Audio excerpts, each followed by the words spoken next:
Regresamos aquí a este programa. Una de las preguntas que se hacen muchas personas continuamente, aquellos que acusan a Trump de exceso, es de que puede pasar esa línea que básicamente identifica y califica al ser norteamericano, que es el respeto a las instituciones. Hay otras personas que dicen que Estados Unidos no está blindado, ningún país está blindado. No estaba blindado Alemania, no estaba blindado Argentina, Venezuela, Cuba, ningún país está blindado. Porque las instituciones la conforman seres humanos. ¿Qué es lo que puede pasar en Estados Unidos? Sin lugar a duda tengo el mejor grupo de personas para analizar eso. Empiezo por usted. Bueno, el tema del cesarismo es un tema que siempre, que va surgiendo cada cierto tiempo. Ha habido líderes que han atraído mucha gente, lo mismo de derecha que de izquierda. Ahí teníamos a famoso, que no, hay que separarlo, mutatis mutandis, Huey Long, en Luisiana, que era demócrata, que era una especie de caudillo, pero era en menor escala, en otro momento. Las instituciones americanas van a sobrevivir, con el favor de Dios, esto. Ahora, ¿tiene que ser con el favor de Dios o con la complicidad de los hombres? Bueno, yo siempre busco el favor de Dios. Por supuesto, lo que te quiero decir, pero estamos tan que lo único que tenemos es el favor de Dios. No, tenemos muchas otras cosas. La nación tiene cierta solidez en aspectos fundamentales. Lo que pasa es que siempre la tende. Mire, yo recuerdo cuando la campaña del candidato George McGovern, las asambleas que convocaba él eran las más grandes, tan grandes como la de Sanders, tan grandes como la de Trump y todo eso. Eran enormes, enormes. Y resulta ser que sacó el 38% del voto en las elecciones. A veces uno va midiendo esto. Nadie sabe en definitiva qué va a suceder en aspectos específicos. Pero el día después de las elecciones, ese cesarismo, ya sea de los demócratas o de los republicanos o de los empinadores de papalote, ese cesarismo no va a poder llevar la nación en una dirección autoritaria por completo. Okay. Hay elementos de todo eso, hay peligros, pero nosotros tenemos que también darnos cuenta que el país, la forma que se ha creado este país, la forma no permite eso. Okay. Y esa es la esperanza que tenemos. En esto sí tiene Ann Coulter razón. Nosotros no somos anglosajones, pero nuestros hijos tienen tradiciones anglosajonas. Bueno, y esas tradiciones son fundamentales porque son de raíces muy profundas. Mira, tú no me puedes decir a mí, con todo respeto a Argentina y Venezuela y el resto de Europa, es decir, la democracia francesa es muy distinta a la democracia americana, pero hay que ver una cosa que es importante. Pues no, que nosotros tenemos a Jefferson, a Adams, a Hamilton, a Madison, a Lincoln, etc. Pero Australia tiene un gobierno parecido al nuestro, es decir, tiene las instituciones y tiene las raíces parecidas. Nueva Zelanda también. Estamos pero Mauricio. Oye, Canadá, Canadá también. Pero yo quiero terminar con lo siguiente, porque regresando a la campaña política. Yo creo que ya Trump sabe que él no gana esta elección. Entonces, ¿qué es lo que está haciendo? ¿Por qué está fustigando? ¿Por qué ha regresado al formato de la campaña presidencial en su origen?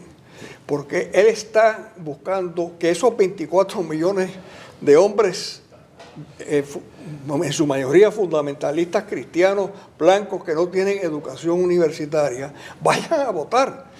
Y él sabe que con eso y todo, eso no es suficiente para él ganar la presidencia, pero sí para dividir el partido republicano, sí para formar un partido nuevo y sí para formar una empresa de televisión con Roger Ailes que va a tumbar a Fox. El nuevo Fox va a ser de Ailes y de Trump y de ese grupo. Y ellos están preparando eso. Y el fanaticismo, tú dices, bueno, 13 millones. No son 13 millones, son 40 o 50 millones de personas. Daniel. Oye, lo que tú acabas de decir es brillante. Sin duda. Te felicito. Sin duda. Brillante, Mauricio. Es brillante. Yo creo que muchas personas han llegado a la conclusión de que me parece oyéndote que estás en lo cierto.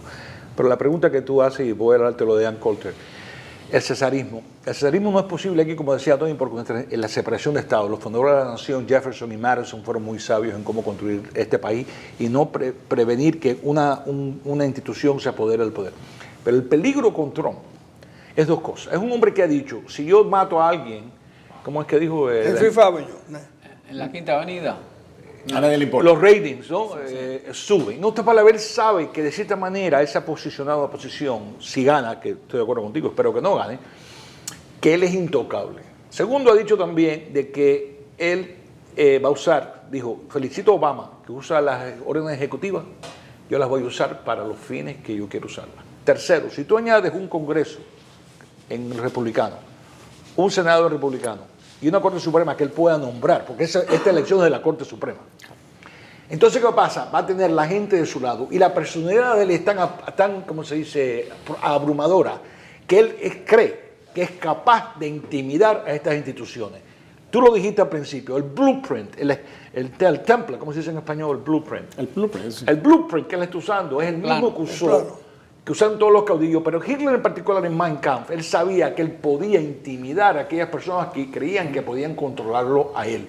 Y la promesa que Hitler le hizo a Alemania es, ustedes son unos miserables, los trabajadores alemanes, que es lo que llevan al poder a Hitler, yo los voy a engrandecer, yo voy a engrandecer a Alemania y voy a hacer la nación más fuerte. Hoy no es el 1933, pero la mitad del caudillismo es, la verdad, es siempre a través de las épocas, sea chavismo, sea castrismo, sea hitlerismo o sea trumpismo. Sí, lo que ocurre aquí es un problema de tiempo, de tiempos. Y Trump, como yo lo veo, está planteando una crisis de un país que no existe. Es decir, aquí se está hablando de que los Estados Unidos están en crisis, de que la economía es un desastre, de que las Fuerzas Armadas están desbaratadas, es decir, todo está en una crisis. Está como si los Estados Unidos estuvieran en el año 29 o en el año 30. ¿Qué es lo que lleva a Hitler al poder? ¿Qué es lo que lleva a Hitler al poder? Porque Alemania, que era un país educado, ¿por qué Alemania agarra a un señor, a un hombre que lo va a salvar? Que va a salvar a Alemania, la única...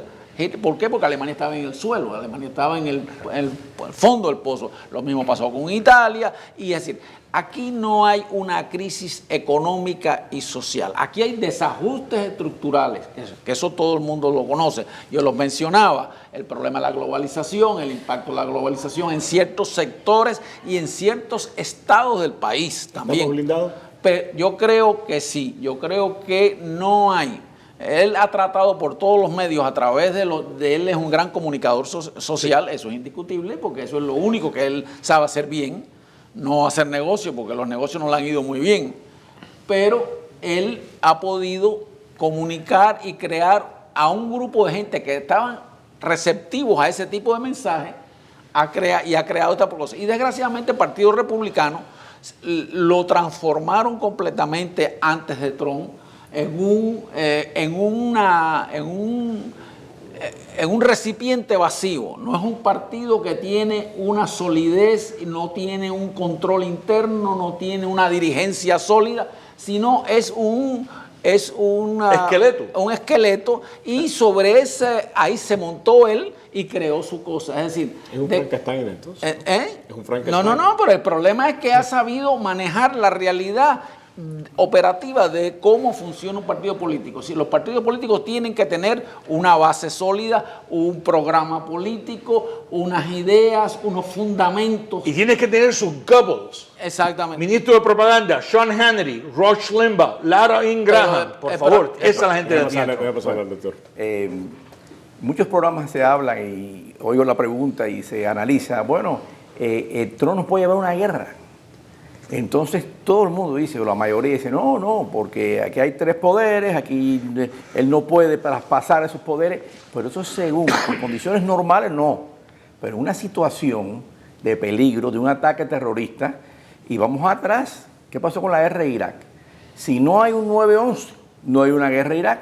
La guerra de Irak se preparó sobre bases que eran mentiras, sobre las armas, sobre que Saddam Hussein tenía relaciones con el 9/11, y la gente llena de ira y de deseo de venganza, pues se convenció a muchos congresistas de que sí que era correcta, y en un momento determinado, en ese tipo de situación, y ha pasado en otros países, usted puede convencer a los que no son convencibles, a los que llevan una línea normal de toda la vida conservadora, los puede convencer a una situación de ese tipo, y sí podemos caer con un caudillo como él, que sí es aplastante y que sí tiene una forma de convencimiento, y puede convencer a una serie de gente y llegar establecerse un consenso y caemos en una guerra, en una situación. Eso sí pasa algo. En condiciones normales no creo que pase, pero hay Quiero peligro. agregar una cosa porque tengo que pasar a publicidad, ¿no? Cuando muchos conservadores y liberales dicen que la próxima elección es la elección de la Corte Suprema, yo estoy total y completamente de acuerdo con eso, además de todas las cosas que ustedes han dicho. Digo esto porque cuando los liberales dicen si la Corte Suprema la califica, la pone Hillary Clinton, el país va a ir en una dirección. Si la Corte Suprema, los cambios que vienen en la Corte Suprema los pone Trump, no un conservador como Jeb Bush, no un conservador como Jeb Bush, no un conservador como Marco Rubio, sino Trump, el país va a ir en otra dirección por completo, porque hemos visto el poder de los decretos. Y lo que hemos visto también es que decretos con los cuales que Obama ha pasado, con los cuales yo estoy en desacuerdo en la decisión de la Corte Suprema. Puedo hablar precisamente de cómo las corporaciones se han convertido en seres humanos, o puedo hablar del tema de los Dreamers, cómo fue que la Corte Suprema le dijo a Obama, esto no está bien. Yo estoy en desacuerdo con esa decisión de la Corte Suprema por el respeto y esa es la separación de poderes. En una Corte Suprema de Trump, a mí me parece que el país puede ir en una dirección que no sería una Corte Suprema de Jeb Bush o una Corte Suprema de Hillary Clinton. Regresamos.